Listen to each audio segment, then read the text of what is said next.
Hi, I am Katina Horton, the Love and Freedom Toxic Relationship Recovery Coach. And today I'm going to be discussing chapter 1 of the new book that I just released. And that book is entitled Self-Righteous Cerebral Narcissist.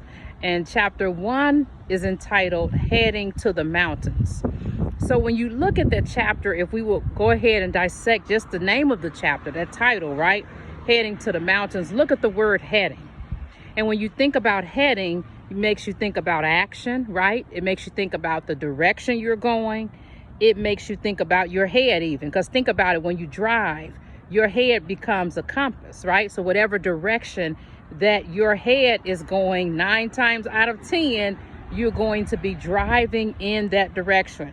And that's why a lot of times we have to be careful of not getting caught up in gapers delays, right? Because as we're looking to the left or to the right and we're driving and we're going to drive right on that direction and crash or go into the ramp or whatever, if you're on a highway, it could just be disastrous, right?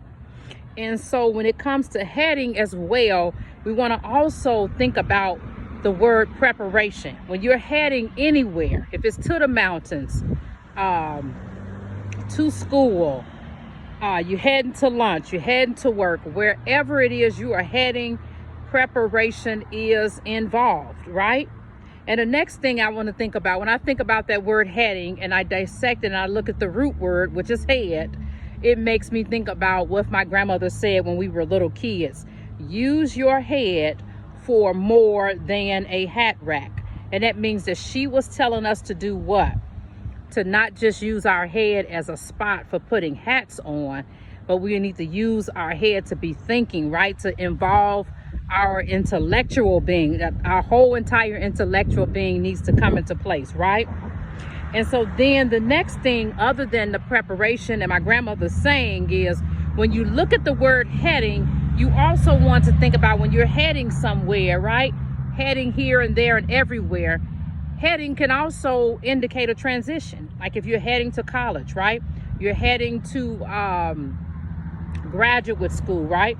You're heading to Bible college, right? You're heading to divinity school. So heading can also mean that there is a transition involved. You know, and some kids, I'm heading to first grade, I'm heading to second grade. There's some type of transition that's going on with the word heading.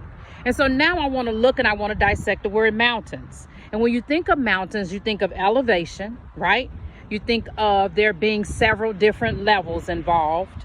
You think of possible of you climbing a physical mountain that you might end up with what? With altitude sickness. And then you also want to think about the fact if there's a physical mountain involved, right? There are going to be limited people that's at the top when they reach the peak. You rarely see on the news or whatever program you're watching where they're showing 20 people at the top of a mountain at one time. It might be a 4 or 5 person group, but you rarely see it, right? That they've reached the top. And then when you think about the mountains as well, the mountains is usually cooler at the top, right? It snows a lot of times in the mountains, right? And even when you think about like the state of Colorado, that's why you have places like Hallmark. You know, you have those channels using Colorado to record a lot of their movies, and that's because it's what is in the mountainous areas, right? It's colder up there. You also do what? You get a chance to look and to witness the beauty of God, right? And so one thing about it as well is that when you are dealing with the mountains comes in various forms. And so I don't want us to forget that. We have emotional mountains where we're peaking and getting to the top and moving to the next level in emotional maturity. We have mental mountains where our ways of thinking and reasoning and all of that stuff is being elevated. We reach spiritual mountains where we're taking on a high, right? And then we can't stay on that high all the time. We got to go back into the highways and byways and the streets and to preach the gospel, right? And then when you look and you take a look and you think about it, you also have physical mountains that you climb, right?